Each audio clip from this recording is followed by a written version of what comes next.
ప్రస్తుతం నేను తాడికొండ వైఎస్ఆర్సీపీ కార్యాలయం ఉన్నాను. నాతో పాటు తాడికొండ ఎవరైతే వైసీపీ ఇన్ఛార్జ్ ఉన్నారో గౌరవనీయులు మాజీ హోంమంత్రి మేకతోటి సుచరిత గారు ఉన్నారు. ఓవరాల్గా కూడా ఈ ప్రాంతంలో గత కొద్ది రోజుల నుంచి కూడాను మన ప్రత్యేకంగా ఈ ప్రాంతంలో సుచరిత గారి సెలక్షన్ ఏ విధంగా ఉంది, సీఎం జగన్ గారు ఏదైతే సెలెక్ట్ చేశారో అది ఎలా ఉండబోతుందని కూడాను ప్రజల అభిప్రాయాలు తెలుసుకున్నాం. చాలా గొప్పగా పాజిటివ్గా రెస్పాన్స్ వస్తుంది. అయితే తను ఇన్ఛార్జిగా బాధ్యతలు చేపట్టిన తర్వాత తొలిసారిగా మీడియాతో ఎవరు కూడా మాట్లాడలేదు. ప్రస్తుతం ఐ డ్రీమ్ కోసం ఎక్స్క్లూజివ్గా ఆవిడ మాట్లాడబోతున్నారు. మేడం, ఎక్స్పెషల్లీ ఈరోజు ప్రత్యేకించి మీకు జన్మదిన సందర్భంగా ఐ డ్రీమ్ ప్రేక్షకుల తరపున మీకు శుభాకాంక్షలు. తాడికొండ నియోజకవర్గంలో ఎలా ఉండబోతుంది? మొన్న ఏదో ఐపసాం భజనకి వెళ్తే చాలామంది వందలాది మంది కూడా వచ్చి మిమ్మల్ని ఆదరించారంట. ఈ తాడికొండకి మీకున్న సంబంధం నాన్నగారి దగ్గర నుంచి వస్తుందన్నారు. ఐ డ్రీమ్ ప్రేక్షకులందరికీ కూడా నా హృదయపూర్వక నమస్కారం. ఫిరంగిపురము మండలం ఏదైతే ఉందో నా సొంత నియోజకవర్గం. మా నాన్నగారు అక్కడ వైద్యుడిగా అనేక సంవత్సరాల పాటు అంటే జీవిత చివరి వరకు కూడా అక్కడ ప్రజలకు వైద్య సేవలు అందించినటువంటి వ్యక్తి. సొంత మండలం, సొంత నియోజకవర్గం ఎలా ఉందంటే సొంత బిడ్డను ఆదరించినటువంటి ఫీలింగ్ కలుగుతూ ఉంది. అలా అని చెప్పి ప్రతిపాడు ప్రజలు నిజంగా అయితే గుండెల్లో పెట్టుకునే చూసుకున్నారు. 15 సంవత్సరాల పాటు నన్ను సొంత ఆడపడుచులా ఆదరించారు. మరి ఈరోజు గౌరవ ముఖ్యమంత్రి గారి ఆదేశాల మేరకు నేను తాడికొండలో వెళ్ళడం జరిగింది. ఈరోజు ఎక్కడికి వెళ్ళినా కానీ ఒక పాజిటివ్ ఎనర్జీ కనపడతా ఉందండి. ప్రతి ఒక్కరూ కూడా ఈరోజు వైఎస్ఆర్సీపీకి చాలా అనుకూలంగా ఉన్నారు. చిన్న చిన్న ఇబ్బందులు ప్రతి పార్టీలో ఉంటాయి, ప్రతి చోట ఉంటాయి. కానీ ప్రజల పరంగా వాళ్ళకి అందినటువంటి సంక్షేమ పరంగా అయితే ప్రజలందరూ చాలా సంతోషం వ్యక్తం చేస్తున్నటువంటి పరిస్థితి. ఏదైనా చిన్న చిన్న అభివృద్ధి కార్యక్రమాలు అంటే చిన్న రోడ్లు, డ్రైనేజీలు వాళ్ళు కోరుకుంటున్నాయి. ఇంకొకటి తుళ్ళూరు మండలానికి వచ్చేసి మన గౌరవ ముఖ్యమంత్రి వర్యులు చెప్పినట్టుగా రైతు కూలీలు ఎవరైతే ఉన్నారో వాళ్ళకి 2,500 నుండి 5,000 రూపాయలు ఎన్హాన్స్ చేయడం జరుగుతుందని చెప్పడం జరిగింది. ఇంకొకటి అసైన్ రైతులు ఎవరైతే ఉన్నారో వాళ్ళకి కౌలు ఇస్తామని కూడా తెలియజేయడం జరిగింది. ఆ రెండు కూడా ఇంకా ఫుల్ఫిల్ కాలేదు అన్నది ప్రజలు చెప్తా ఉన్నది ప్రస్తుతం.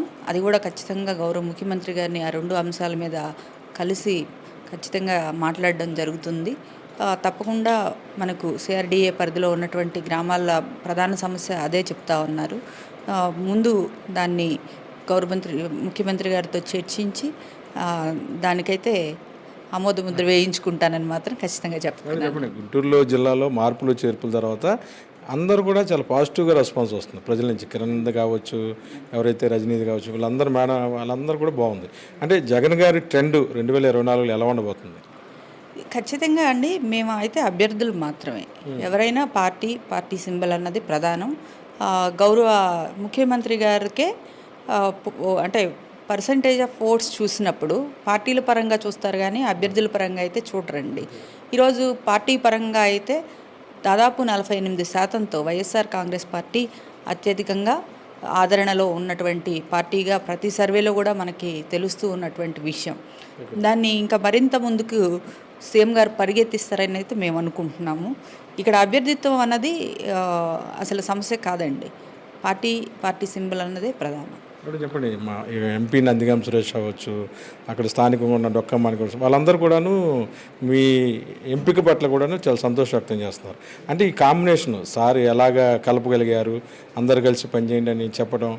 చాలామంది సీనియర్ పొలిటీషియన్లు ఉన్నారు, వాళ్ళందరినీ తలదన్నేలా జగన్ గారు ఎలా నిర్ణయాలు తీసుకెళ్తున్నారు? ఈరోజు సీఎం గారు చేసినటువంటి అభివృద్ధి సంక్షేమాలు ఏవైతే ఉన్నాయో ఖచ్చితంగా ప్రజల్లో 85% ఆఫ్ పాపులేషన్కి అందడం జరిగిందండి. అంటే హార్డ్ కోర్ 30% మా పార్టీ వాళ్ళు ఉంటారు, 30% టీడీపీకి ఉంటారు. ఎవరైతే న్యూట్రల్ ఓటర్స్ ఉన్నారో వాళ్ళైతే ఖచ్చితంగా ఆలోచించి ఏమైతే మనకు మంచి జరుగుతుంది, పారదర్శకంగా జరుగుతుంది అన్న ఆలోచన అయితే చేస్తారండి. ఆ దిశగానే ఇప్పుడు ప్రజలు కూడా ఆలోచిస్తూ ఉన్నారు. అదే గౌరవ ముఖ్యమంత్రి గారికి బలం, ధైర్యం అని చెప్పుకోవచ్చు. అంటే టీడీపీ జనసేన పొత్తుల ప్రభావం వైసీపీ మీద ఏమైనా ఉండబోతుందా? అంటే పవన్ కళ్యాణ్ ప్రభావం అవ్వచ్చు, నారా లోకేష్ ప్రభావం కావచ్చు, ఎలా ఉండబోతుంది? పొత్తులు అన్నవి రాజకీయ పొత్తులు ఎప్పుడు జరుగుతాయండి. అప్పుడు రాజశేఖర రెడ్డి గారి టైంలో కూడా మహాకూటమిగా ఏర్పడి వెళ్ళడం జరిగింది.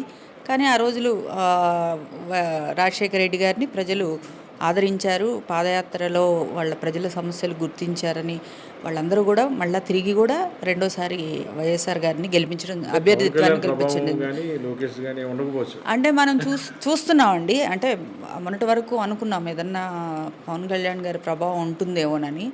మొన్న ఏదైతే తెలంగాణ రాష్ట్రంలో జరిగిందో, అంటే కనీసం డిపాజిట్లు కూడా కోల్పోయిన తర్వాత ఇక్కడ ప్రజలు కూడా ఒక ఆలోచన చేయడం మొదలుపెట్టారండి.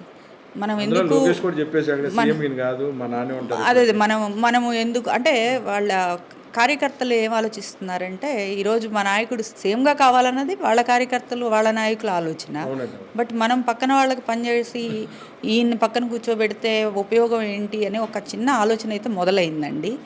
అది రేపు నదిలాగా మారొచ్చు, సముద్రంలాగా మారొచ్చు, సునామీలా కొట్టుకోవచ్చు, చెప్పలేము ఇప్పుడే. Thank you all the best అండి. Thank you. ప్రజలకు ఏదైతే గౌరవ యువ ముఖ్యమంత్రి గారు అందించారో పథకాలు అవన్నీ కూడాను రాష్ట్ర వ్యాప్తంగా ఇంప్లిమెంట్ అయిన తీరు ప్రజలందరూ కూడాను మా జగనన్నని అడాప్ట్ చేసుకునే విధానమే ఖచ్చితంగా గెలుపు వైపు వెళ్ళే అవకాశం ఉందంటున్నారు మేకతోటి సుచరిత గారు. మొత్తమే కూడా ఆ నియోజకవర్గంలో తన తండ్రి గారితో ఉన్న అనుబంధం ప్రజలకి అది బాగా కలిసి వచ్చే అంశంగా కూడా ఉందంటున్నారు. మరి పక్కన వారి భర్త సాగర్ గారు కానీ వాళ్ళందరూ కూడా అక్కడ ప్రజలతో మమేకమయ్యి చిన్న చిన్న సమస్యలు ఉన్నా సరే, కుటుంబ సమస్యలు అవ్వచ్చు, విద్యాపరమైన సమస్యలు ఉన్నా సరే వారిని ఆదుకున్న తీరుపై తాడికొండ ప్రజలందరూ కూడాను సుచరిత గారి వైపే మొగ్గు చూపుతున్నారు. వీడియో జర్నలిస్ట్ విజయకృష్ణ కలిసి ఐ డ్రీమ్ కోసం తాడికొండ నుంచి అబ్దుల్ అలీం.